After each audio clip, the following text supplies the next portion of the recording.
Hello once again, everyone. As always, I'm glad to welcome you back to another episode of Get Inspired with Charity Israel. Firstly, I want to say a heartily thank you to all our subscribers. Yes, the special 1,000 followers that subscribe to our channel. Thank you so much for being part of this incredible journey. Your feedback, your shares, and your comments have truly been awesome. We are here today with another guest in our midst. We are here with another inspirational packed episode. Our guest today is someone who has overcome adversity and traumas. Today she's a survivor and an inspiration, a beacon of hope and a pillar of strength to everyone who knows her. Please welcome with me our guest today, Miss Victoria Heritage. You are welcome, ma'am. Thank you for joining us today on our Get Inspired with Charity Israel. Thank you so much, ma'am. Thank you so much for having me on the stage today. It's such a privilege. Thank you so much. This is such a wonderful moment, and I'm sure it's going to be a beautiful one out there for everyone that cares to hear my story. Thank you. I really appreciate it. In a nutshell, let's dive into our questions right away. Our first question goes thus: could you introduce yourself, giving us an insight into who Victoria Heritage is? Thank you so much for having me here once again. Truly, it's such a wonderful privilege. Thank you. Okay, so my name is Victoria Heritage Udor. Um, some people out there know me as Victoria Napoleon. That's my marital name, but I'm Victoria Heritage Udor. Yeah, and I'm from Akwa Ibom State. Yes, and everything about me here was in Lagos, but then at some point I grew up in Ibadan. And then, of course, I am a wife, technically, mother of two beautiful girls. Yes, even I don't look like it, but I'm a mother. And then, I'm an entrepreneur, and I'm a minister of the gospel. I'm a minstrel. And then, yeah, I was married. Yes, I was married. Yes. So let's think about that. Our second question says, how will you describe your previous marriage at the time? Okay, my previous marriage at the time. All right, let me just give you a little story. So, at first, when I met my husband, we actually met in church. He was a church boy, and I was similarly a church girl. Um, of course, he worked directly under the pastors, and I just got into church not quite long, and then just whilst trying to settle in, and of course I was in the music department in church, and then so we met, and then we got talking, and before you know, he was like, "Oh, I like you," and I'm like, "Oh, well, okay." I didn't pay attention to him at first because there were so many guys around then at the moment, so I felt he was one of those guys, so I just didn't pay attention until he so until he introduced me to the pastor, not the pastor of the church, but one of the pastors. And of course, for a guy to do such, then that shows that he is really serious about the relationship. So that was actually what just got my attention and then made me pay attention to him. So he was like, "Oh, sir, this is the girl I told you about." And the head of the church at the time had said, "Okay, when I come back from my trip, I need you to bring this girl to come see me." So, I mean, he had already told pastors about me, and I was like, "Oh, wow, so this guy must be really serious." So at that point, I then paid attention to him. And of course, he's such a wonderful person, actually. He's a very, very wonderful person. Yeah. And then we got talking, got to know his family, and then he got to know my family. And then because he was very, very serious, it didn't take him long to propose. And after a month of proposing, went to the village for introduction, and then the next was traditional marriage, and then the next was white wedding. So, it was more like he had mapped out his plan. He didn't want to waste time. He knew what he wanted, and he went for it. So, um, the marriage was, well, to some people it was an ideal marriage, while to some people it wasn't really the deal. So, but well, to me, I didn't really know much. So I just felt, well, if this is what marriage is, then I think we can work things out. Just getting to know ourselves. It wasn't like a rosy kind of a thing. I had my challenges. He had his own challenges. I mean, it was more like, okay, can we just make this work? And personally, yes, personally, I was willing to make the marriage work. Yes, I really, really, really was willing to make the marriage work. But of course, to some people, they would have left, because of a couple of things, that weren't just sitting well.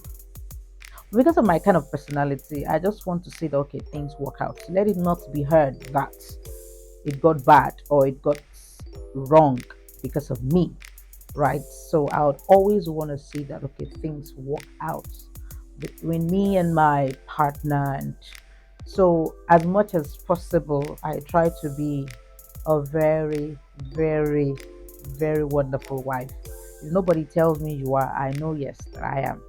So, but of course, out there, people thought I was a Margaret Thatcher, but the reverse was actually the case.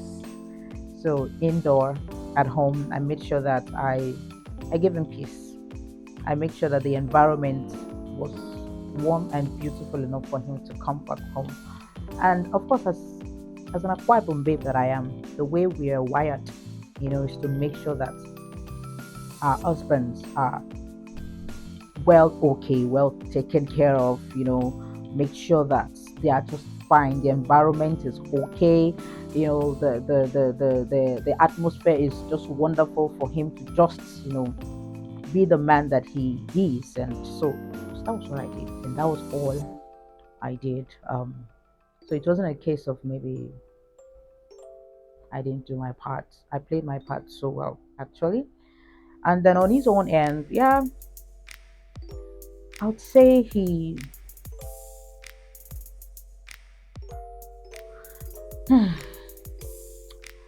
only did all he knew to do. There is any word like that. And this is it. An apple doesn't fall far from the tree. Yeah. So when we check back, there's always a case of background.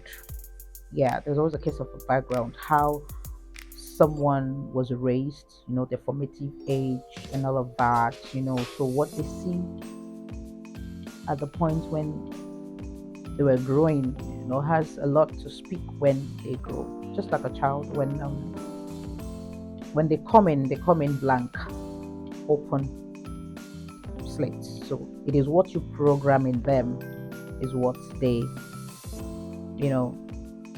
what they play out. So he didn't really know much as to say about marriage. He didn't really know much, so he only did what he could, what he understood, and it didn't really go well. A lot of things I didn't find funny, and of course, at some point I spoke up, but speaking up for me, actually, I thought it would help, or I thought it would have been helpful, but actually it did not. But that didn't stop me from talking. Yeah, it didn't stop me from talking. It just only helped me know how to change pattern, and who to talk to and who not to talk to, how to and how not to, when to and when not to. So if I would say the marriage, if what I know now, I knew then, I would not have found myself in such kind of a marriage. That's the truth. I wouldn't. I would not. But that is not to say he's a bad person. No. He's not. He's actually a very beautiful soul, but that is not enough for marriage. Nah, it's not.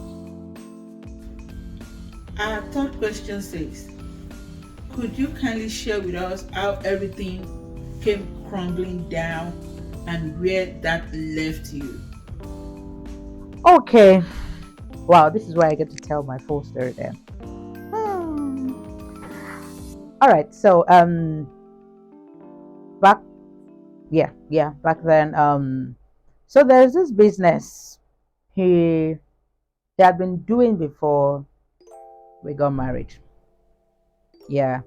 So he helps people manage their funds at first. Yeah, if you have some spare money you are not using, he encourages people to save. Actually, he really does. And so because he studied accounting, so it's actually normal for them to. So a couple of his friends would say, oh, I have this money and I don't want to spend it, can you help me? So he would take the money, save the money for you, or invest the money for you, and then when you are asking for the money, he will give it back to you with interest. So that actually attracted a lot of his friends. So they began to um, do business of sort with him. And then he grew from just that to managing fleets of tricycle. Yeah. So he was a sole business, one of the business, and sole proprietor of the business. Sorry. And then so we got married. He was working in church as a pianist. Um, I don't have to mention the name of the church. So and then when we got married, things were still going on fine. And then he thought of to expand the business. And because I, for one, I am not really the business orientated type. I wasn't, but now I am. So he will sometimes say, "Oh, I want to do this. I want to do this. I have this idea. I have this idea." And because me, I wasn't, business oriented, so I'm like, "Okay, how do you intend going about that?" Because he's a type that he thinks a lot. Yeah, though he plays a lot, but he thinks a lot. When he's in that space of thinking, you don't want to disturb him. So I said, okay, how do you intend going about that? They're like, oh, don't worry, I'll come up with something. And then, long and short of the matter, of course, he came up with the idea of, okay, how about I manage so and so. How about I do this? How about I do that and all of that? This, that. He began to read books and all, go to seminars and all of that. And I saw the moves he was making, which was a very wonderful thing actually. And then I felt, oh wow, if this guy is going this way, just to make sure that business is, then I think it makes sense. Like, okay, yeah, this really makes sense.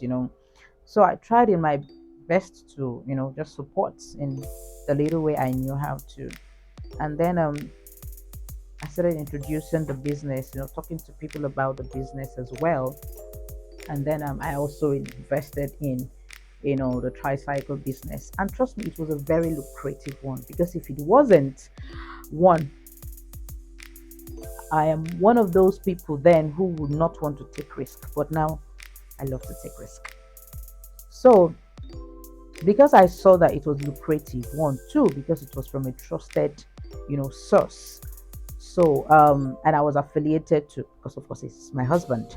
So I decided to start talking to people about it, just to see how we can raise more and more and more and more investors to come into the company. And then sometimes around well, I say, yeah, 3 4 years ago, he came and he was like, oh babe, I need you to be on board with me as required by the CAC. And I was like, okay, why me? Why not someone else? And he was like, no, no, no, no, no, no. You're the one I trust too. But deep down in me, I knew that I'm not supposed to be here. You know, no, I shouldn't be. I shouldn't be the one here. Not because I cannot, but I don't think I am fit because I don't even really know much about this. It is only what you tell me I know. I'm not into this thing. And only because he will tell me what he wants me to hear or what he wants me to know. And other ones he will just keep to himself. So I just felt like no, something was off. I kept telling him no, I don't want to. I don't want to. But of course, they call it emotional blackmail. You know, emotional emotionally blackmail me. And it was like, what do you mean? Is this something that is bringing food to the table, paying the rent, taking care of you and the kids? You're not saying to me that you don't want to be a part of it. What kind of a wife are you? You're not supportive and all of those plenty. If he wants to go that route, he can really be that. And because of the kind of person I am, I don't like trouble. Like, I don't like trouble. So I just retreat and I sat down and I thought about it. And also because there's been an history of, I reported him to a higher authority and, he didn't go well. He didn't forgive me. I'm sure he hasn't still forgiven me. So I just noticed that, okay, this guy doesn't like to be reported. But guy, dude, they do some kind of things where we say, Alaye, guys, somebody does talk to you and put you in the right place. But you won't listen to me. So I just thought someone has to be there to talk to you. And of which, I decided to, approach one of our pastors and I told her, and that didn't go well. He only pretended to respond to them, but with me, it did not go well. So when that happened, I wasn't sure of who to talk to again. At that point, I was confused. So then I was like, okay, maybe it's my husband. After all, the business is, now that place of doing things based on what will people say, what will people think, it's not really the best way actually. But at that point, I kept having this cold feet. I kept having this pullback, but out of sentiment, I obliged. I went into it, and I just told him okay. That okay wasn't really, really okay. And then I remembered I went back to him and said, no, you know what? No, I'm not doing. I don't want to do this. I don't want to do this. Please get someone else that you've done business with to do it. I mean, how do I cope with the kids?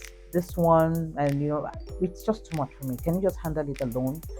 And then maybe just put me in maybe customer care.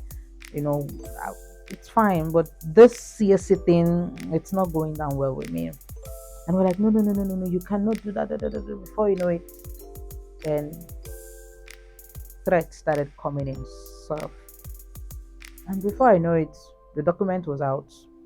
He had already given the lawyer the go-ahead to, prepare the paperwork and all of that.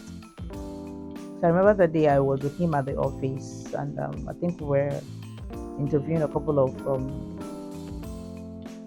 people who were working as reception and all of that. So he said I should come and to head that for him and all of that. And I said okay. So I went, and by the time it was, I think about an hour later, the lawyer came in and brought the document. And I was like, oh babe, I need you to please sign this. Like, sign what? Just the document. Don't worry, it's no big deal. If you want to go through, you can go through it. It's no big deal. I mean, it's not something you should be worried about. I mean, really not a big deal. It's everything is on me. Now when he said everything is on me, like, okay, when you say everything is on you, how? Tell me.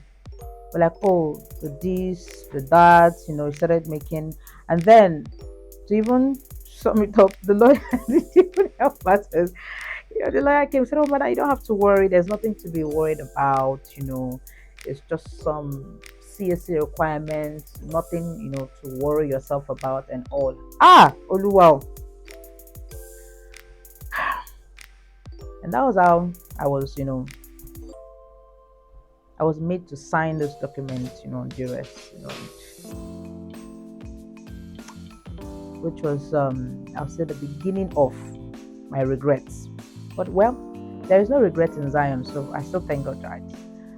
And then afterwards, business was still moving, and then all of a sudden, it began to um, draw back. So I've always known him to be the type that if money not in hand, they happy. He doesn't have joy when there's no money. So I noticed that I was like, are you okay? She said, business not moving fine.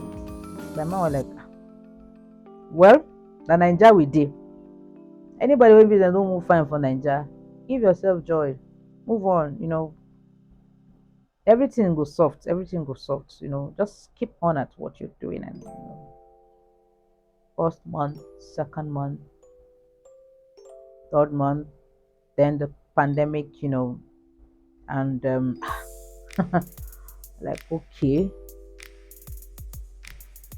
what's this? Are you going to be like this for how long? For as long as business doesn't work fine, you're gonna be like this. You're not opening up to me. If I don't pester you, you will not talk. And finally we're like, oh, that and I quote, I invested some money. Where is that I invested some money? Or like how much? Just some few change like that in quintessential. No, he didn't mention the name outright. He said in some commodity company. Now, okay. So you said companies. How many? He said, oh, some commodity companies like that. One is agro, and the other one is quintessential. Like, oh wow, okay. So in total, how much are we talking about? I said, not much. Just some few millions. When you hear some few millions, maybe you probably think maybe it's about maybe 2, 3, or 5 million max, not knowing that or more.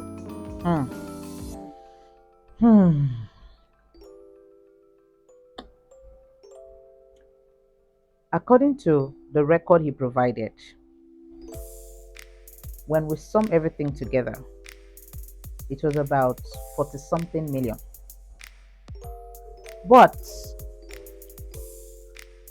that was the only record he made available to people he wanted to. But according to the record I stumbled on after he had disappeared, in a wardrobe where he knows I would normally not visit, was 108,300,000 and something thousand. So at the point when I noticed he was being distant, and I know how he can be. So what I just did was I just kept because I didn't know what it was. He didn't tell me. It wasn't open. He just told me a few millions. So what I just did was I just kept reassuring him that things will be fine, and I just kept praying for him. I mean, I didn't know what else to do. He's not the type that would open up, and tell you. It's very secretive, actually, very, very secretive. Um, so at that point, I was running a course, so I was really, really, engrossed in that course, and I had a baby at the same time, so it was a whole lot. I had a toddler, I had a baby, I was running a course. His business was It wasn't giving me the vibes I wanted, so it was too much. Like it was a whole lot I was handling at, the time. But I just tried as much as I could to just, just put things, together and, just move ahead like, everything was fine. But deep down, I wasn't happy. But, well, let's move. So, I remember one day he said, he was going to see someone. So now I might be skipping out names. I'll be skipping out some names, for some reasons. Yeah. So he said he was going to see someone, one of, our big bros. And I was like, okay. So at that period, it was his birthday. And so I said, oh wow, okay. Do you want me to come with you? We're like, oh no, no, no, no, no, no, no, no, no, no, no, no, no. I know you're busy with your course and all, so it's fine. Don't worry. I'll go alone. And I was like, okay, fine. Please, my love to bros, And he went, oh yes, fine. And then he went. Unknown to me that he went there to talk to bros about the blunder he has committed, and also to seek for financial help and all of that. So, bros had told him, okay, these things, there are ways to these things.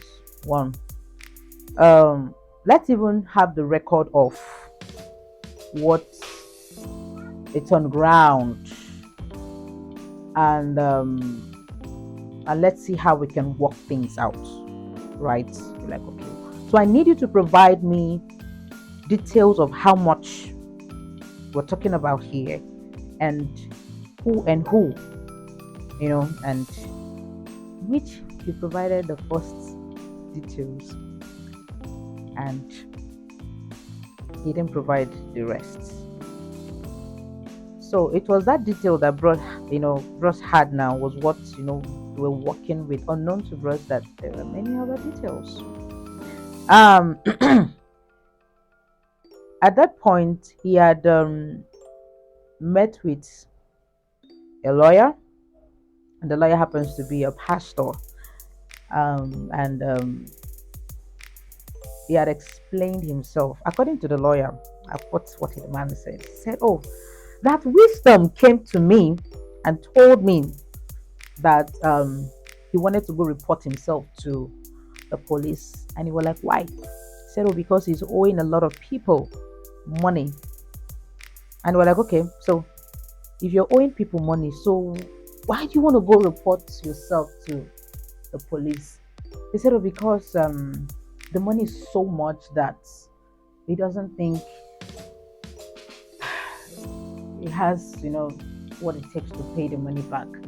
So before anyone will go, petition him, so he should just go report himself first to the police. And the guy, the pastor was like, okay, wait, slow down, please. Can you tell me exactly what happened?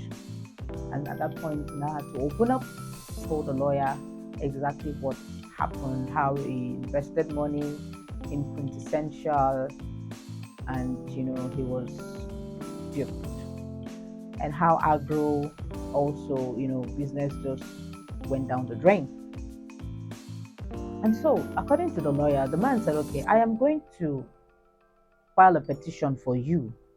And not only did he file a petition for wisdom, but also filed a petition for other people as well, affiliated to, because, in church.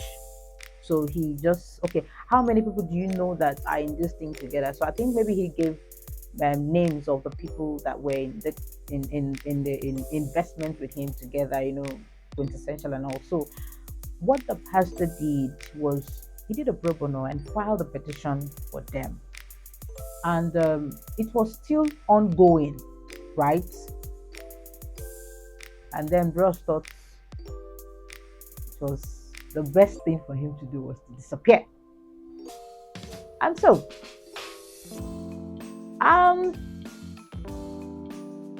At the point when, at the period when he disappeared was, okay, so he disappeared September. My dad died in August. We're supposed to bury him in October. So he disappeared September. So I think 2 days before he disappeared, he had told the lawyer that, oh, sir, can I come and adopt my statement now? Is there anything, how far can we get anything out of it? It's almost, time for me to pay the investors, because at every month you have to pay people that bought keke. You have to pay them their money. So the lawyer was like, oh, that you're supposed to adopt it in few days. So they're waiting for, I think, maybe the DPO, to be available and all of those stuff. So you're like, oh, that the reason why he's asking is that he's traveling home for his father's in-law burial, which which wasn't the case. So backtrack. The day he came back from visiting Bros, when he said, oh, that he wants to go visit Bros, to that day, that night when he came back, after I think after dinner. Yeah, so I was asking, so how was it? How did it go? How is Bros? How's everyone? We're like, oh, Bros is fine, the birthday party went well, and this, he was just gisting me. And then we were like, oh, okay. Well, I went to see Bros, so I spoke to him about investing in keke. Meanwhile, that wasn't the case. And then he said, oh, Bros said he was going to get back to him. I'm like, okay, cool, that's nice. And then after a while, he said, babe, there is something on the pipeline. I'll need you to forgive me when it happens. Because of his jovial nature. I say, Alaye, you don't go give person pikin belle. Oh, if you give person pikin belle, for our side, I don't know the reject pikin. No. In as much say, now you pikin, now you give a belle. We will collect the pikin. I'll make sure that I personally see to it that the girl, goes through the pregnancy period and gives birth to the child. I will make sure that she's well taken care of. Well, not under the same roof, me and how, but that child, I will take care of the child. They were like, stop, Joe. They even know when person is serious. I said, well, what do you want me to say now? Today that you're even lively, that you're talking, let us, joke about it now. But, however, whatever it is you have done, I don't know. But please make sure that you don't take the laws into your hands. I cannot help you. He said, oh, no, it's not like that. I said, so what is this? Don't worry. When that time comes, I just want you to forgive me. I said, okay. So this is someone I so trusted. Like, I really trusted this guy so much. And of course, what is marriage without trust? What is relationship without trust? Of course, I should trust my husband. Yes, I should trust my husband. People will say, oh, love is not enough, trust is not enough, this is not enough. But I just some key factors in relationship that has to be a pillar, and trust is one of it. Communication is one of it, but communication, we're lacking it. But when it has to come to trust, I trusted this guy so well, so I didn't think anything of such was ever going to happen. And also because the truth is, wisdom don't owe. And I will say it again, wisdom Napoleon doesn't owe. If you give him money or he lends money, he will pay back that money with interest, no matter how long it takes him to pay. That I have known him for. So I didn't think that this was going to, come into play. So when he said, oh, forgive me, when it happens, I said to him, okay, whatever you have done, I don't know. I have forgiven you. I just want you to be fine. Just be okay. This you're jovial. I like it like this. Not that one you're carrying face like what I don't know. Can you just come out of the shell? He started laughing again. And that day, or I would say that week, he was very, very lively. Very, very lively. And I was like, oh wow, thank God, my husband is back, to me. Little did I know that it was a decoy. And so um I think that same week the father came visiting, which is very, very unusual. He doesn't allow his family come. Why? Because of the way they are. So he just decides, okay, just stay out of trouble. He knows his family and he knows me. Yeah, so um it's just best when you're hello, hello, how are you? Functions like that, once in a while, no see finish, hey, hey, So he doesn't allow his family come because of one or two things, he has seen them, do to me, and the way I reacted, he knew I wasn't happy and all of that. So he just decided to keep his family away from me. But I wasn't really that okay with it. And I'm like, no, see, I understand how they are. But sometimes you just have to balance it, because if you don't, it will look like I am the bad wife, right? It will look like I am the one who doesn't want the family to. It will look as if I am not, accommodating, or no, I am actually.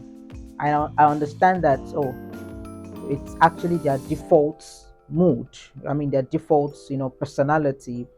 However, there's always a balance. They're not so bad, actually. So we just learn ourselves when to and when not to. My late mom will say, I can live with a mad person. When I see the person misbehaving, I just give the person chance. When the person is okay, we'll now become friends. So everyone is, at that point, everyone can just be like that. So I kept telling him that no, you can't just do that, and so he wouldn't allow his family come around because he doesn't want trouble. But the day he told me, "Oh, daddy is coming," I was like, "Wow, okay." So, you know, I did everything just to make sure that daddy was comfortable whenever he comes around and all of that. I'm like, "Oh, daddy, why did you have to come all the way? You should have told us." He said, "No, no, I came to see my grandchildren." I'm like, "Wow, okay." So because I was still wearing the costume, I didn't really have much time to sit down, have long gist with Popsy. So I just slept them in the parlor and made sure that it was well fed and all. And then I went to the room, continued with my course and all. It wasn't up to a week. Um, he left, and he left on a Tuesday, 28th of September, 2021. I remember the Monday before the Tuesday he left. About I think 3:40 something to 4 early in the morning. You know, I I felt a tap. So feeling that tap, I thought he was the one. So ever since this whole business matter, whatever started, he has not been sleeping in the room. He would go to the other room and sleep, claiming that he wanted to be alone. He wanted to think. He wanted to just see what he can, come up with. And so I gave him that space. And then whenever I try to go close, he will just, hey, please, this is not the time for this. Like, okay. Whenever I try to, like, see, babe, see what is on ground, and it's this is the least of my worry. I like, so are you gonna be like this for how long? I don't know. We're like, don't worry, don't worry, don't worry, don't worry. Okay. So I just lock up. I didn't go that route with him. I just thought whenever you are ready, no wahala. And I just hope that the day you are ready, I'll be ready for you. If not, myself, I will just push you one side. So the Monday before the Tuesday he disappeared, I woke up around 3:40 something early in the morning after feeling a tap. And then I just felt this, I just felt a nudge to pray. And of course, I began to just pray in tongues, and I thought it was just gonna be some few minutes kind of prayers. Before you know it, to four became to five, to five became to six, to six became to seven, to seven became to eight became to nine, and to nine became few minutes after 10. And whilst in the place of prayer, there's practically nothing I didn't do. That's just the truth. Practically nothing I didn't do. Prayed in the spirit. I cried. I clapped. I jumped. I worshiped. Sang. Basically all I remember I was doing that day was, I remember I was praying the prayer of strength, the Pauline prayer. Some people call it the Pauline prayer. I was dwelling more on Ephesians, and occasionally just going to Colossians, and just come back again to Ephesians, and I was just praying prayers of strength. And I remember at some point I began to pray that the eyes of my understanding be enlightened. I didn't know what was about to, so I just kept praying. But what actually caught me, was, this is not the regular Vicky. Say I pray, I don't to pray, I don't to pray. No, I don't to try 1 hour. Even in that 1 hour self, in it I will sing, I will read Bible, I will pray it else for a little while. I'll pray my understanding, and I'll be checking the time, just to see that I'm still pushing. But this time around, it was nothing like that. Where the strength came from, I don't know. I just kept on, and I wasn't tired. I just kept on for. I just kept on, And then when I finished, no, he came in at some point. I mean, we've been married. This year would have made it 7 years. So as of then, we're married for 5 years. He has never seen his wife that way. So he came in and was like, "Babe, are you okay? Like, are you okay?" I said, "I am fine." But he could see tears running down my eyes, like running down my cheeks. I'm like, "And you say you are fine?" And I smiled and I was nodding my head, telling him, "Yes, I am fine." And I just, busted in tongues again. And he just stood there for a while and just looked at me like he wasn't sure of what was happening to his wife. But because also he had his own, agenda, so he couldn't look my way because Baba was already preparing to chakpa, you know. So when I finished, that same day, my little baby wasn't feeling so well. And I noticed that for almost 3-4 days before he left, the girl would just suddenly start crying. And when you say, what happened now? Come, let me carry you. She won't allow me. She will want to go to the father but then when she goes to the father, as soon as the father just stretch her, she will just do U-turn and start crying again. So she did that consecutively for almost a week. She wouldn't allow, the father carry her. She was just crying and all of that. I didn't know that the babe knew what was, she was already feeling what was gonna happen. And well, for whatever reason, I just didn't know what was happening. And then that night, we had to take her to the hospital because we weren't sure what was happening again. And then, just at the point where we're to make a payment for, the treatment and all of that, the girl just started crying again. At that point, I was so irritated. I was like, "What is this now? What is this? They've checked you. Nothing is wrong with you. You are fine. What is it?" So with the whole, I was stressed, and all. I just carried her. I just spoke my language. Meaning, please go and meet your father. Don't come and stress me. I just carried the girl and gave to wisdom. The moment I turned and I looked at wisdom, then, what's it called? Pandemic was still on, so everyone was still on, mask. When I turned, I saw that his eyes were red. I what did you? Why are your eye red? Apollo do you for eye? you know. And at that point, he couldn't see anything. His eyes were just so teary. So I was like, no, something is wrong. I'm like, are you okay? Are you sure you're fine? He said, don't worry, I'm fine, I'm fine. It's okay. She's what? Oh yeah, carry. You know, he carried my little baby and he just looked away. He didn't want me to see his face. And the girl was also crying. At that point, I was like, Alaye, see, when I not on turn my head, I just faced the cashier, collected his card, made payment. No, I made payment with my card. He was like, okay, he will refund me back, that he wasn't with his card, that his card, was in the car and all. So I just made payment and then we left. So I was like, maybe he's hungry, So I got back immediately, I called my house assistant to please quickly help me bring out, something from the freezer and, defrost while we're still on our way. And she quickly did. So when I got home, I just got into the kitchen, and then finished up what was remaining. And then I served him. And he said he wasn't hungry, that he needs to make 1 or 2 calls. And I said, okay. And me, I had class at 9. So I just quickly took my baby in, made sure she was fine, she slept.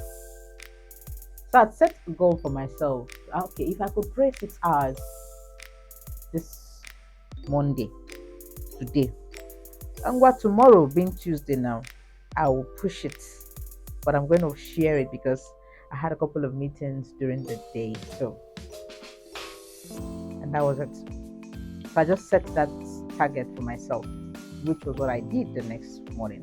So at the time when I woke up, he was still sleeping. So I had already started praying.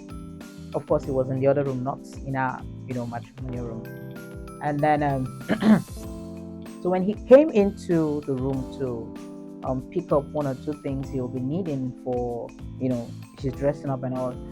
So I was still praying. So normally, if he sees me praying, he doesn't want to disturb. If he sees me sleeping, he doesn't want to disturb. He rather just, move like so I don't wake up. And so he just came in and just did me sign language, good morning, how are you? And I did, fine, thank you, and all, I was still praying. Little did I know that was the last time I was going to see my guy. So, so I was like, I'll text you. He was like, So when I finished, I called him. He wasn't taking his call. So I felt okay. Early in the morning, he has gone out for a meeting or, to do some tricycle inspection, at the site, or maybe he's in a prayer meeting with, the pastor. So of course, that's always a schedule. And so I called around. So he left the house, I think around 8, after 8 thereabouts. I think the hours of 8 in the morning. Yeah. And then so I called him. He didn't pick his call. So later on, he called back. And the reason why I called him was that a client called and said, "Oh, Mama, how are you? Please, I have the spare cash. I don't want to spend. Please, can I pay for half keke?" And I said, "Oh, okay, please, can you just hold on? Oga has been saying that the price of keke has gone up and that he's trying to put things in place to see what works for both investors and riders. Because normally they'll ride, you invest to get riders, and then the riders have to pay money at every day or every week. So they collect the money and send to the investors with, return on investment and all. So he said he's not been collecting any for now. So you want to chill? Let me ask him if there is any opening. And she said, okay. So when I called him, he sounded very, very happy. And I was like, oh wow. I was glad he was sounding very happy. And I was like, oh, guy, what's up? Where are you? He said, oh, that he's around. And everyone at the background was laughing, which is the typical wisdom. Wisdom is the type that will go into a place and will make everybody laugh. No, you cannot be sad. He will make you laugh. He will cheer you up. Even though he's going through his own, he will cheer you up. So, all I got where they say, oh, I did around. At the point, at that time, we're still in Bagada. Said, oh, that is at Dia Street, that is around. I was like, oh, wow, okay. That he came to collect something. That was all he said. I like, oh, okay. So person called say she want invest. How far? Slot day. Make I know what's interested. Like, well, no. Tell her that there's no opening for now. That I'm still trying to, put things in place. I like, okay. So I called the lady back and then told her, Mama, I beg no vessel. But I said that money you go keep them. Whether I go lock and put for piggy vests. Bro say chance no day for now. This, that, this. So she like, oh, okay, no wahala. And that was the last time I heard from Wisdom. So I I think I was in the room. So at the point when I went out to go get something from the kitchen, I noticed that the burglary was open, and I had to call my house assistant. I was like, now you open door. She's like, oh no, that should be mommy now, because she called me mommy. Now you lock the gates. And I said, yes, I locked it when I had someone come in to collect a material, and then when the girl left, I locked it myself. So who now left it open? So apparently Wisdom had come back to the house. Then I was sleeping, sneaked in and dropped the car key. He parked the car outside and dropped the car key and then strolled out. So when I noticed that the car key was this, I had to call him. He didn't pick. Then he later called about 10 minutes later. He was like, babe, I see your missed call. I said, yes, where you did? Oh, I did around though. I did around. I just come back. Come pick something. I'm like, okay, when did they come? I say, when I finish, I come back. I know go take. Like, okay. That was the last time I had. The last day I had from him. After that, I think I had a meeting around 6. So I waited and waited. He didn't come. So I sent a message. So I think around 4 thereabout, I had been calling him to know what he would like to have for dinner. But his number wasn't going through. So I had to send a message. He didn't deliver on WhatsApp. Called and called and called. He didn't pick. So I felt maybe he had received a call from maybe a client or maybe from church, to come. So I just like, okay, maybe when he's done, he will come back home, or he will call me when he's done, as usual. He's never been the type that stays out without communicating or doesn't come back home without communicating. No, you always, even if the battery is, he would turn off his phone and then turn it on and send me a message. Oh, babe, this is a da da da da da. So I didn't think any of such was, gonna happen. 6 o'clock, 7 o'clock, 8 o'clock, 9 o'clock, 10 o'clock, 11, 12. At that point, I became worried. I kept calling and calling and calling and calling and calling. No response. No, he didn't call back. He didn't text back. Nothing. 1 o'clock, I had to leave my flat and then go to the top roof of the house and just start scanning around to see if someone looks like Wisdom. Maybe he didn't go with his key or something. Just looking and looking. It was just security guys outside. So all the while this whole thing was happening, I was busy praying that day. Oh, funny enough. And so I just went to bed around after 1. I remember telling the Holy Spirit, I said, Holy Spirit, please, whatever it is, just take control. I'm tired, I need to sleep. And then I went to bed.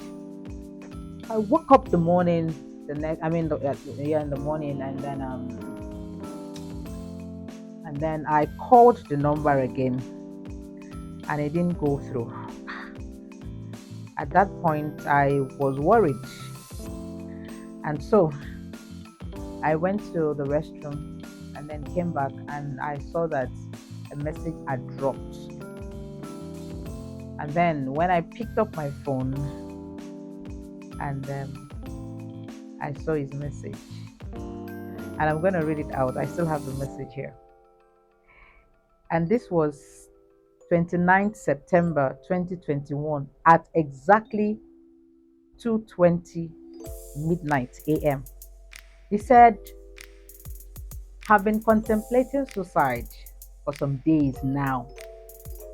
So I decided to have some space for myself." Then he sent me his lawyer's number. And then the bros he said he went to see, he said, "Bros is not saying anything." And then at the last thing he said was, "I know you will be fine. Thanks, babe." At that point, Shebi, I don't go restroom, finish, come back now. Oh, woo! Jesus! I didn't know where this one came from again. I rushed back into the restroom like, God! By the time I came back, I was sweating profusely like Christmas goods. God! At that point, I was confused. I didn't know what to do. But I was composed enough not to make any alarm. So I just picked my phone, took my ATM and picked some cash. I was on short. I just got a polo, just threw it on me, looked for a face cap, wore my palm slippers. I didn't even drive. I just left my car. I just started strolling. And then I was strolling to a pastor's friend's house, not so far away from us. When I got there, I just said, "Pastor, sir." No, the wife saw me. She was like, "Adiaga, what is it? What happened? Why are you looking this way?" Already it was written all over me that something was wrong. She was like, "Adiaga, what happened? What happened?" I said, "Where is your husband? Where is your husband?" She's like, "What is it?" I said, I want to see your husband, please. I just need to talk to him." And I'm like, "Okay, sit down so that he's coming." So she went, called him. And the man came like, "Ma, good morning. What happened?" I said, "Sir, please take. When you saw the message, you were like, what happened? Like, did you guys have a fight? Had a fight?" I said, No, we didn't. As a matter of fact, this was, all that happened yesterday, nothing like a fight. So he was like, "Okay, can you call the lawyer's number and let's see if maybe anything can come out of it." So I called his number again. He didn't pick. I called the dad. Thank God the man didn't pick. So because the man didn't pick now, so the pastor was like, no, wait, let's just chill. Don't call daddy first. Just wait. In case, so it doesn't raise any, issue and all, health issue and all of that. So I had to call his lawyer. I said, "Sir, this is so person, so person's wife." I'm like, "Oh, how are you?" I'm fine, sir. "So, sir, please, I just got this message from Wisdom, and he sent me your number. These are the things he said and all of this." So you were like, what kind of nonsense play is that? Why would Wisdom do that kind of a thing? But this wasn't our agreement with. Wait. Are you trying to tell me that he didn't come back home yesterday? I said, no, it's not. As a matter of fact, he sent me this, and he said that bro's not saying anything. I'm like, but wait, I thought you guys traveled. I said, no, I am home. As a matter, I'm in Bagada. You're like, but this guy called me 2 days ago, admitted it, and said that he wants to travel home, for his father's-in-law's burial and this, I said, yes, true, my dad is dead, but it's not yet time for burial. It's still next month. And you're like, but why would he lie to me?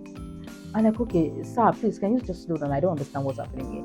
He said, what? Are you saying you don't know any? I said, no, please, can you tell me? He said, are you trying to tell me that Wisdom did not tell you? I said, tell me what? We're like, okay. Wisdom came to my office and told me that he made investment with Quintessential and he told me the amount. He mentioned the amount, 30 something million. And then he made another investment with Agro. which when you sum up everything is about 40 something million, maybe 42 or 46 thereabouts. That he's been on it with him, he's written a petition and all of that. And you know, I mean, he's supposed to come tomorrow, which was supposed to be Thursday, to come abduct his statements. Almost I was shocked. I was like, sir, you say? So no, wait, are you trying to tell me that wisdom didn't tell you? I said nothing of such. The only thing I remember this guy told me was that he made some investments and the thing just went down the drain.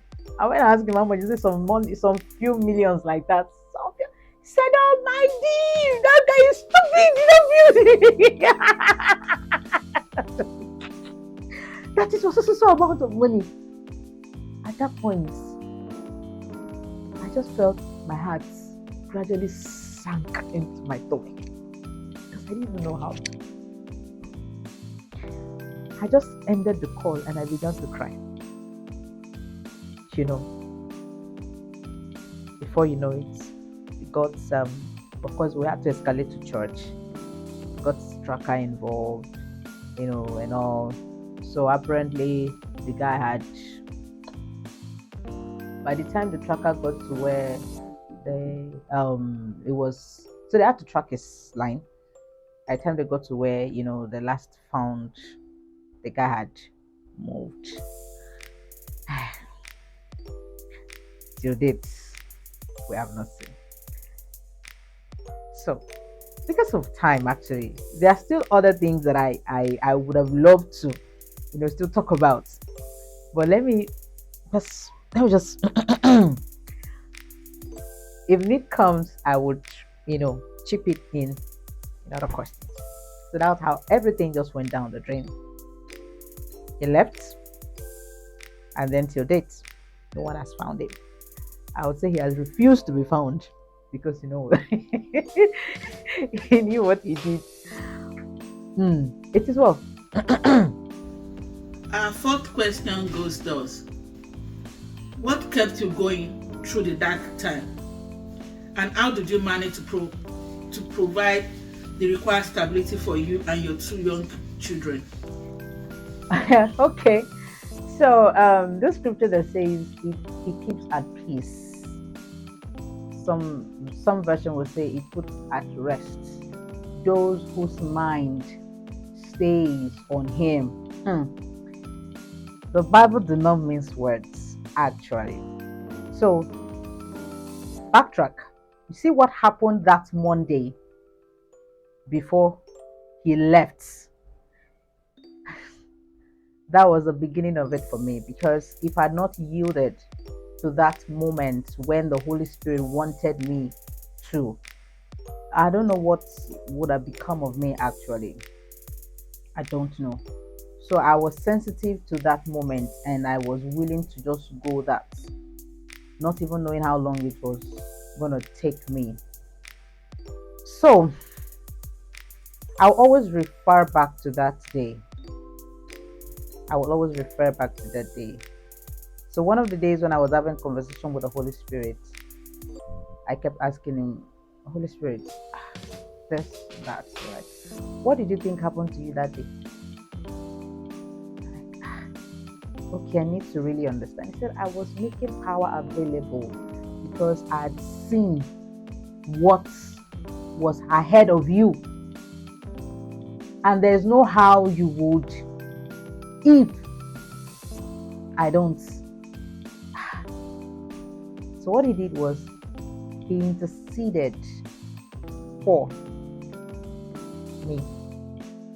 He made power available for me. He practically held me by the hand. And where he saw that I could no longer walk, where he saw that my feet could no longer, carry me on, he practically carried me like a baby. Okay. So that day, afterwards, the moment the news, spread out till date, people have not stopped people have not stopped showing me love. And that is the truth. Even to people I don't even know, someone I didn't even expect anything. I know it's so funny in such a way that those whom you're looking up to and expecting might not even respond to you. It's people that no hope, nothing, nothing. Everyone, will be the ones to. And but guess what? He has always, led me. So there are times, a need will arise, and then I'll just go to him and just tell him, HS, HS is Holy Spirit. Yeah, I love to call him HS. My guy. So I just have that pet name for him. I'll just say, HS, see, like this, still waiting the ground though. And I know, say but I know you like it when I communicate with you on things. This has to be, put in place and all. Most times he will tell me, send this person a message. Yes. He will tell me, send this person a message. Or he will tell me, put a call through. Or he will tell me, wait. Sometimes he will not even respond.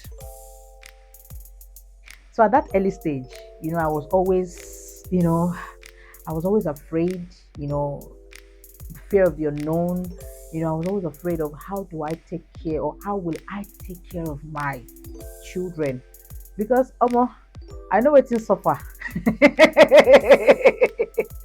I know it is suffer be. Like, I have suffered growing up as a child, so I didn't want such for my children. So the fear of it, was always I didn't want anything of such to even come close to my kids. Like,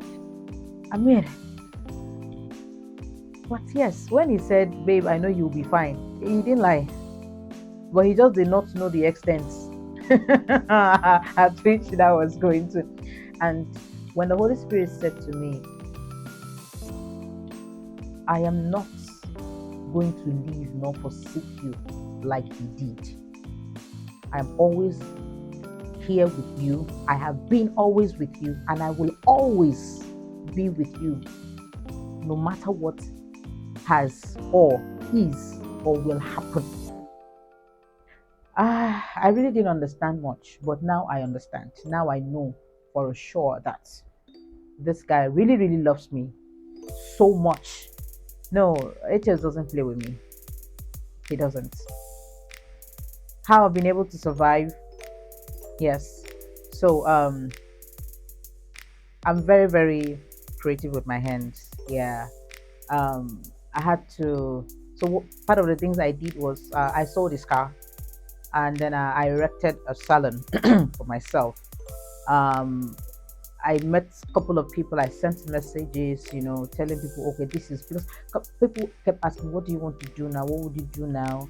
So at the point when I wasn't sure, I just kept quiet. But later on, when I began to gain clarity, I began to reach, okay, this is what I want to do. This is how far I have gone, and this is what I need. Normally people will want to support you on that kind of a thing, seeing that, oh, you're making move, or you've made, a move, than you're not even making move at all, and you're just waiting, sitting, and expecting people to come and give you. They will give at some, but later on, no, things are not done that way. Let it be that, yes, they see that, okay, you are making effort doing something, so that was what I did, and then people began to respond, people began to send in money. Okay, which account? At some point, I couldn't even use my own account because I'd taken loan for this guy, this wisdom, and my account was on minus. I took loan for him on GT, on Zenith, so my account was actually on minus, and I had to start using other people's account. As a day, my mom was still alive. I had to start using her account. So I'll just send her account to, or any other account that I know that it's not on minus. And then once the money enters, I'll just quickly remove it so that, CBN doesn't do their thing, because this guy did a number of me. They just zoomed, just zoomed the money out of my account. which is, I understand, you know. So I started a salon, and I'm still running my salon, and I didn't just stop there, I'm very good at cooking, you know. I cook. I love to do market runs. I love to do anything shopping, I do market, runs. I love to do interiors. So I just like, okay, you know what? There has to be many streams of income. And then I'll okay, whenever any opportunity comes on this one, I do it. Whenever any opportunity comes on this one, I do it. Whenever any opportunity comes on this one, any opportunity that comes, and I know that yes, I'm able to handle it. I am.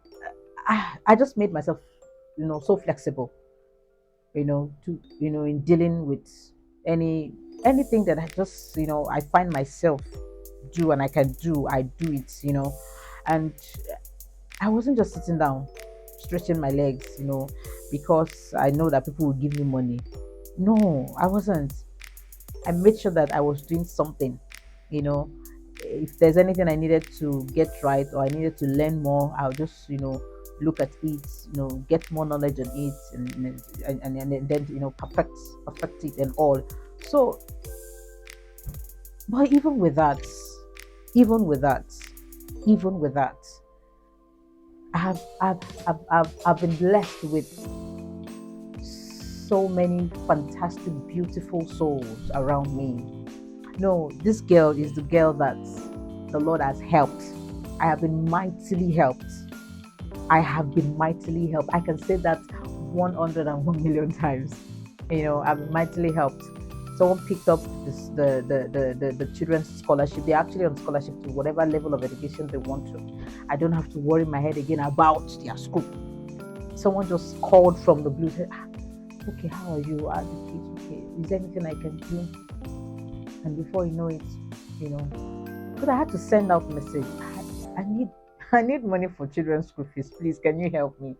And this particular lady just picked it up and just okay, I will handle the children's school fees. And ever since then till date, till tomorrow, till whenever these children decide, okay, I have finished everything that has to do with school, she has picked it up and said, I will handle it. Occasionally, someone, how are you? How have you been doing? Okay, send me your account. You just send me, use this for the kids. People that already have my account, I'll just wake up one morning and just see that okay, money has dropped, and I'll be well, who send? I'll have to like, oh, I have to then call the person. Some I don't even know. Sincerely speaking, some I've received some amount of money that I don't even know this person. I'll not be looking for who sent me money, how, where did you get my details from? Then maybe like later, maybe like a month or two, I'll just see a message. Oh, how are you? I am so person from so place, and so person gives me your contact, give me your detail. I just said I should just send you something to take care of yourself and the girls. Hope you're fine. Sometimes I'll just get a random message. Oh, and my name is so person, from so person. How are you? Hope you're good. Please, can I just get your details? Let me just see what I can support you with. The ministry where I belong has been so fantastic. They have been so very, very fantastic. They have helped both as ministry, individual, friends, family. Like, God has really, really planted people around me. He has gifted me with men, not just mere men, but men of, great substance. And here I am. Here I am. I didn't give up. I just kept pushing. Why? Because I just know that okay, this God never leaves nor forsake. If the birds don't go hungry, how much more me? I can't be hungry. My kids will never be hungry. Yeah, there might be 1 or 2 days that things wasn't really. But guess what?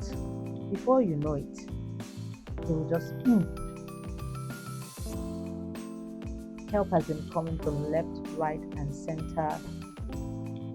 And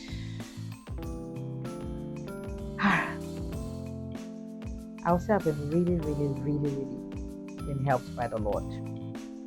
I'm that girl that He has helped. I'm that girl that He has shown love, lavished me with so much love. You know, Question 5 says, how did you use the situation as a launching pad to help remain at the center of God's will for your life? And how did you turn it around? okay. Thank you so much for this question. It has always been a case of, Victoria, it's not about you. It's not about you. Whatever you're going through, whatever you have gone through, it's not about you. And actually, that's the truth. It's not about me. Yeah, it's not. Yeah, so one of my conversations with the Holy Spirit was um this the early stage. I would cry out my eyes. Oh my goodness. Hmm. If there's been a period where I cried so much in my life, it's that period.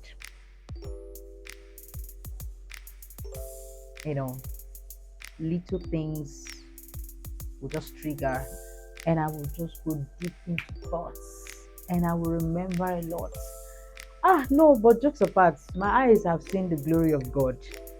So for each time anything happens, for each time I receive a call, for each time I am threatened by any of the investors, because really my life was actually under threat. Like, I had to run out of Bagada at midnight just to save myself and my kids. I had to flee like I was a thief on something I know nothing about. I had to disguise in so many ways. Thank God for mask. I'll wear my mask, wear my dark shade and face cap, carry a cloth that they don't really know me with, I'll just, sometimes I'll just go on a very long gown so they won't know that it's me, because I needed to just move around. All of this no, that's not life. At the point when I had to run out of Bagata, I had to lay low for a very long time, for almost a year. Nobody heard from me except for the few people that were in my corner, who knew what was really, really on. I had to turn off my major line, and get, another line just to communicate with, the few people. And in all of this, he kept telling me, it is not about you. It's not about you. It's about the people out there that need strength. It's all about the people out there that need hope. People just need their hope alive. And it's normal for humans to be selfish. There was a day I really went on a loggerhead with him. Sir, you cannot be telling me that. It is me that I'm sitting on a hot seat. I don't have a life again. I don't have a life again. Is this life? I am not free to go out. I'm hiding for something I did not do. Someone else made a mess and left it for me to clean up. And here I am. My life is at.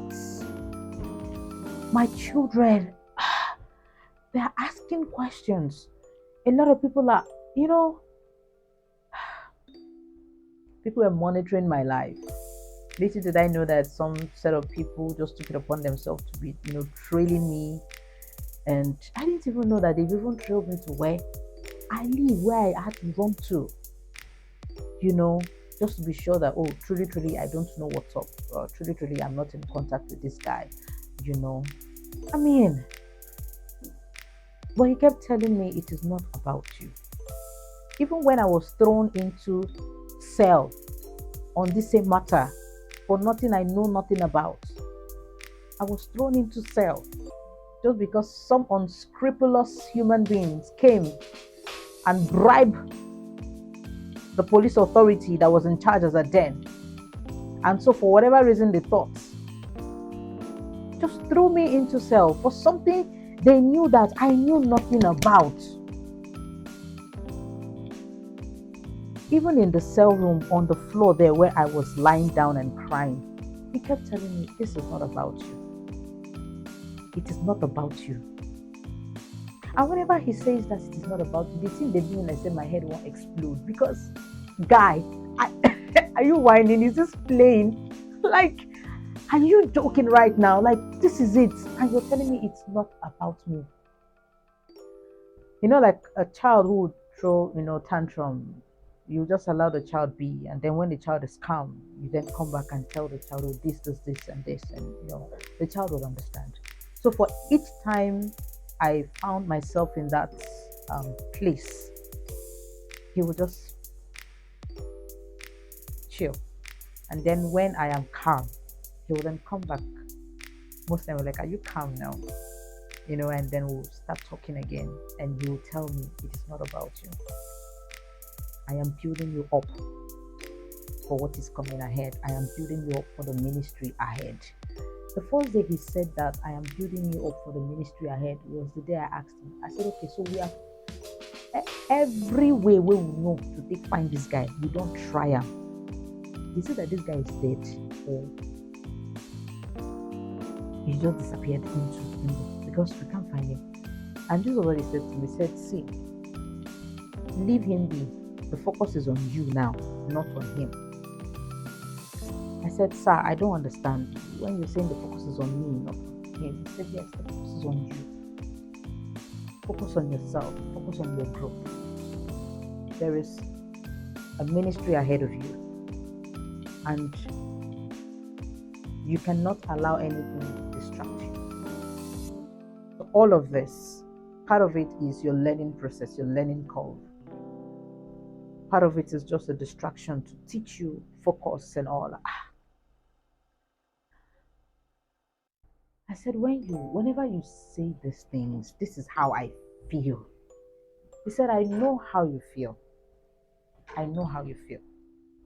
But you just have to look at it in this way and leave your feelings. He taught me that emotions and instructions don't work hand in hand. So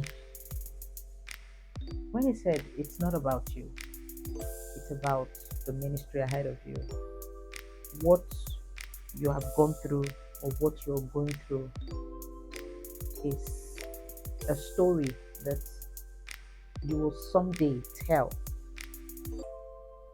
And people who are in that similar situation will be strengthened, will find hope, will come alive, will see you, hear you, and know that, okay, if this one will sit down and talk, if she survived, I can survive it. So it is not about you. He said so many other things, and I just held on to those things. And I said, okay, if this is what you're saying to me, and though they download you, no wahala. You have proven in so many ways, and I have judged you faithful. So, if you say this is it, then this is it then. Just at any time or at any point, just let me know, and then I will, as you have led. I will as you have led. So,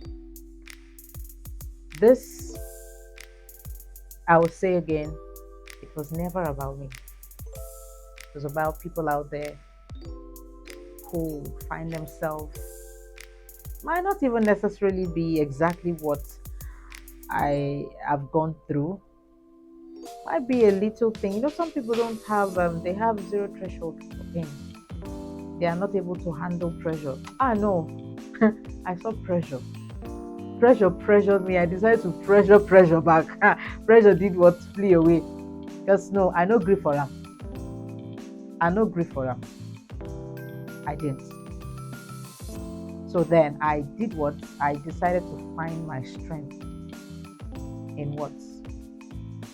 In the things that I love to do. My relationship with the Holy Spirit strengthened me. You know, this whole thing actually deepened my relationship with the Holy Spirit. And He taught me a lot of things that I didn't even know before. And those things He taught me are the things that has kept me going, because He was preparing me ahead.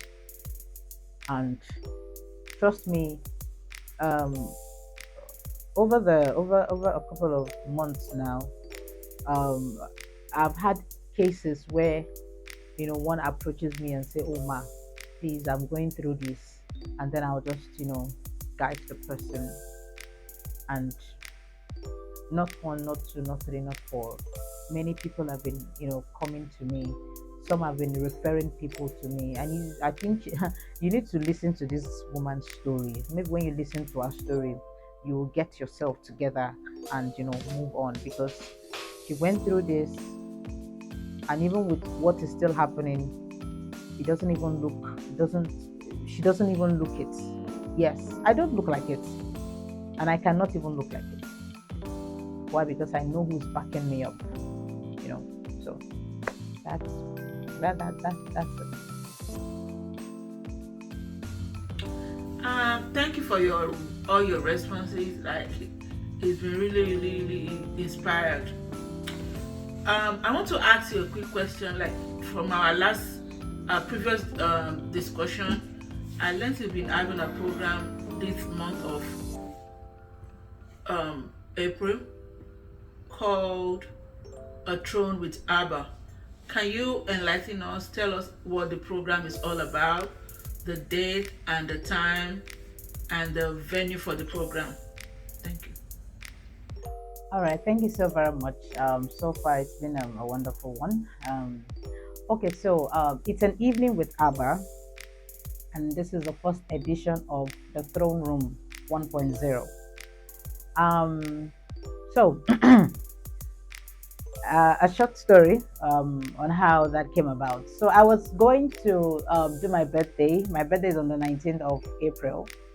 So I just wanted to gather just a few people just to celebrate and thank God. Just worship, thanking God for life and how far He's brought me, And then the Holy Spirit said, "No, gather my people." And I'm like, "Sir, gather your people, how?" He said, "Gather my people." I said, "I'm gathering." I said, "No, not this amount. Gather my people." And at that point, I was like, "Sir, I don't like crowd, and one, two. For now, I don't have all the means to do that. As they go now. So I did try live my life low key before someone will say I'm going to use people's money." That's it. So please, please, please, please, they won't understand that it is you that has been taking care of me.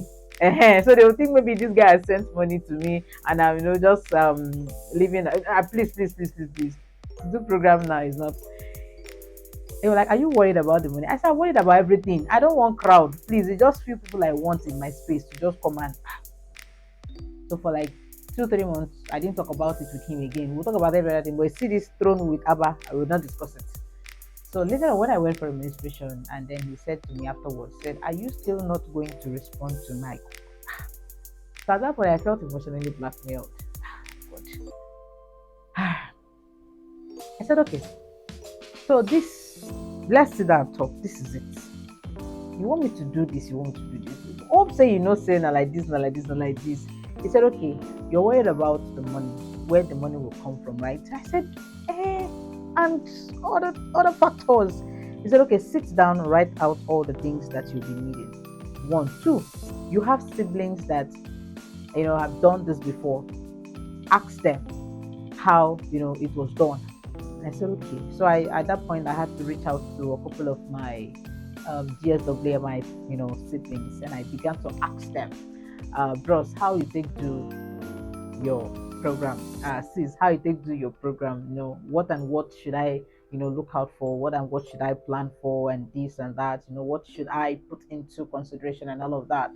And then they just began to tell me, oh, this, that. Then they talk, I just dey jot the thing down, And so after that conversation with um my siblings, I then went back to the Holy Spirit, and I just tendered it. I said, see, this is how far, you know. And guess what? He said, for everything I jotted down, he said for venue, he didn't assign anything for venue or any person for venue. For this one, this name, this one, he kept giving me names of people to meet, to talk to.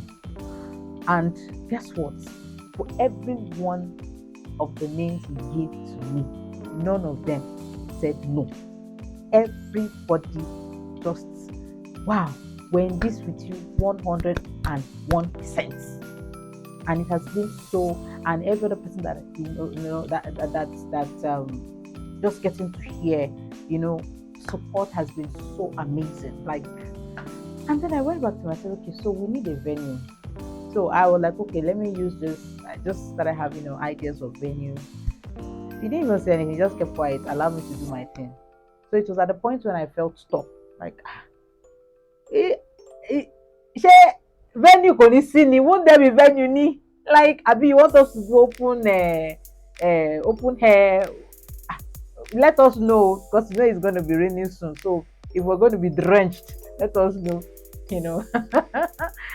And then he said, take it back home. And where is home? Home was where I started from. That is FOSIC, Friends of Christ International. So I said, okay, take it back home. So at that point, I just picked up my phone and I sent, Pastor Mark for a message. We call him Popsi or Babayad. I just picked up my phone and I sent him a message. And because of the urgency of the message, normally when he's fasting, he just stays away from, and I mean, a lot of activities that will distract and all. So because of the urgency of the message, he quickly responded to me and told me to come and see him the next day, which I went to see him. So maybe he probably thought I was going to come and talk to him about, Daddy, this is what I'm going through, or what I'm going through, this is how, So how are you? Have you had anything from him? I said, no, Dad, actually that is why I came to see you. Like, okay, but you're good. My grandchildren. I said, yeah, I'm fine. Okay. What's up? Tell me, what's up? I said, oh, Dad, this is that. I say, you're coming to ask permission. It is your house. Take it away. Whatever you want to do, just call pastor, call person, just tell them anything you want. And that was it. Venue came. Every other thing, needed came. For everyone I've been calling on for support, everyone has been responding. So I could have as well say, I don't want to do. And that doesn't stop him from loving me. That doesn't stop God from loving me. But guess what? It will just show that I am not growing. It will just show that I'm not growing. And of course, it will not trust me with other assignments. So for me to yield and do this just shows a level of growth. And of course, like they say, the reward of good work is more work. So, and then plan started, and in 15 more days, the throne room is happening. And where is this happening?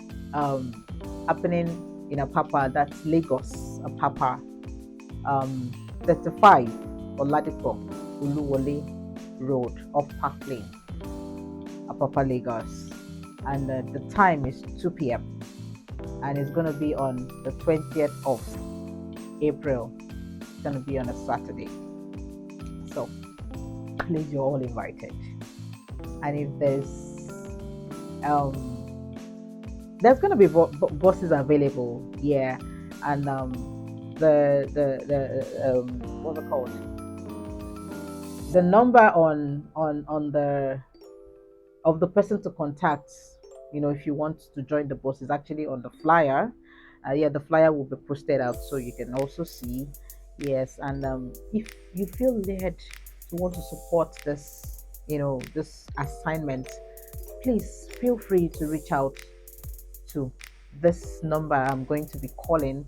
That's 08091 871 I'll call it again, 08091 871 Thank you so very, very much. Thank you. I'm looking forward to receiving all of you. The throne room is a gathering of kings, the gathering of priests, and the gathering of co-heirs. And all we're there to do is to worship the King of Kings, to worship the one true King, to worship the highest priest, and of course to worship our Abba, our Father, for we are co-heirs to worship Him. So it's not just a random gathering, it's not just a regular gathering, it is the gathering of the saints in light, it is the gathering of royalty. Come and see for yourself, come and experience the fragrance from the throne room. Come. And He says, and I will show you things that will be, things that will happen. Come and experience it. Don't be told. No, don't be told. Make sure that you are there. If you know anyone who is sick, who needs healing, anyone who, please just gather all of them.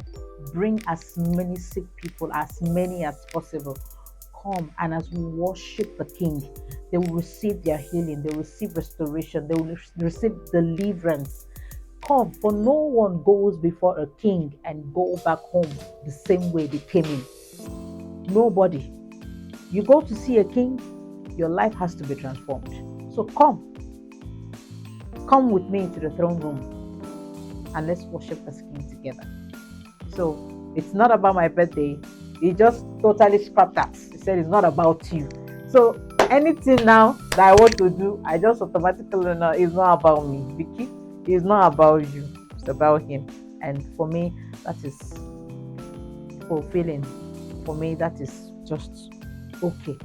As much as it pleases Him, I am fulfilled. I am fine. I am okay. So that's about the throne room 1.0. Thank you. Our final and last question says thus. Finally, man, we all at one point or another are faced with doubting and insurmountable situation. What word will you leave with our viewers, especially those going through a stormy season at the moment, to keep them from drowning or giving up? Hopefully they too will rise from the ashes with beauty and peace. Okay, wow. All right, so I'll start with this. The scripture says that many are the afflictions of the righteous, but we are rest assured that He delivers us from each and every one of it. And of course, it's a promise that He has made that He will never allow us go through temptation that we are not, capable of, that we have not been prepared or strengthened enough to scale through. The truth is, in life, there's always going to be ups and downs. Yes. So it is now how you handle it, how you respond to it, how you react to it will then determine the results, right? So of course, people don't want to see your process. They want to see your results. So whilst you're going through the process of trying to bring out the result, they don't want to know it is a result. They want to. It's just some few people that want to see your process and be sure that, oh yes, truly, truly you went through this. So what am I saying in essence is, one, people will say what works for A will not work for B. What works for B cannot work for C. But there's just this foundation for me. Christ. is my foundation. I stood firmly on him. I didn't move, I didn't shake. Even when the wind was so strong, I didn't fall off. I did not fall off. There are many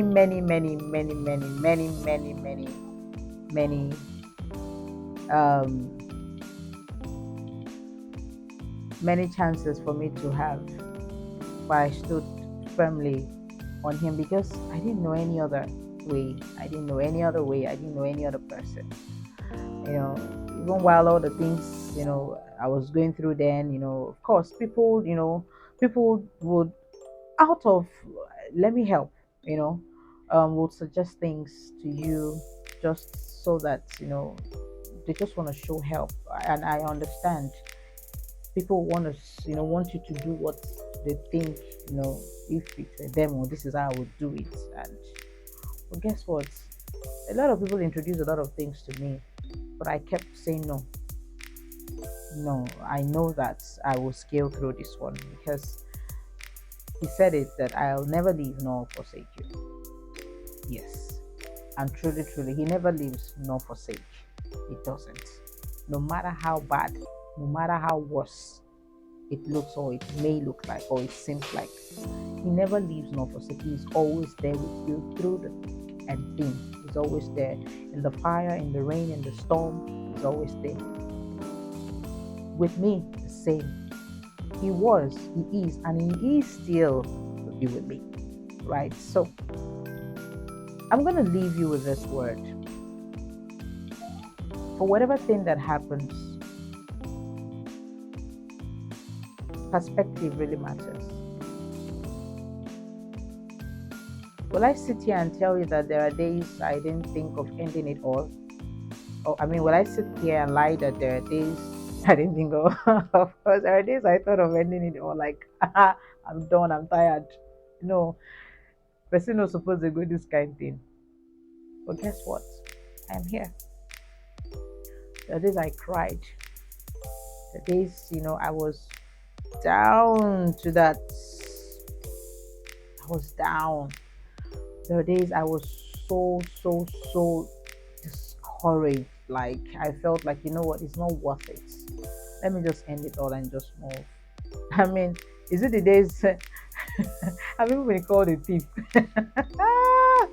I've been called a thief. I've been called a husband snatcher. What's it? They've called me so many things, so many names. Like, people have told me, it is because of your attitude. That was why, he left you and ran away. This, that. It is because of this, it's because of that. People have labeled me Orishi kind of. But guess what? People will say, oh, but the life I live now, I don't live my life based on what people say or what people think. I live my life based on, okay, yes, this is the reason why I'm alive, and this is for this purpose. So you always there has to be a purpose why you are alive.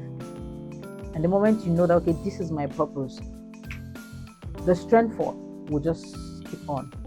So I went on and I'm still going on. Why? Because first, it wasn't about me. It was about the fact that there are people who I will be a source of strength to help them in the time in time like this, right? So keep hope alive. Never let go. Even in the storm, he was resting. I will tell you, rest. You see that word rest? I actually found it. I find it difficult then. It was very difficult for me too. But guess what? The moment I understood what he meant by rest, truly, I have been resting. I will tell you, rest in his promises, on his promises rather, rest in his finished work. There's no battle you're fighting. He has fought all the battles for you. All you just need to do is just rest. Is he seeing it? Yes. Does he know what you're going through? Yes. All you just need to do is hold him strong, hold him tightly, hold him firmly, and just know that He is there with you. He will always be there with you. He will never leave nor forsake you. And always know that you are a victor. You are victorious. So never give up. Never give up. Never give up. Never give up. Wow. I'm touched and inspired by your story, man. Thank you for sharing with us. Thank you. God bless you. Dear viewers, there you have it all. It's quite unfortunate, like what marriage will make you pass through. Marriage will make you pay for a sin you never even dreamed or you never even committed. Sleeping in the cell because of a crime your spouse committed, that's a lot. I can imagine what you went through all through those days. I believe someone out there has been encouraged and inspired and motivated. That is it on today's episode. Please feel free to leave your comments and questions below. If you are new here, don't forget to subscribe, like, and share. Till we meet next time, stay inspired. God bless.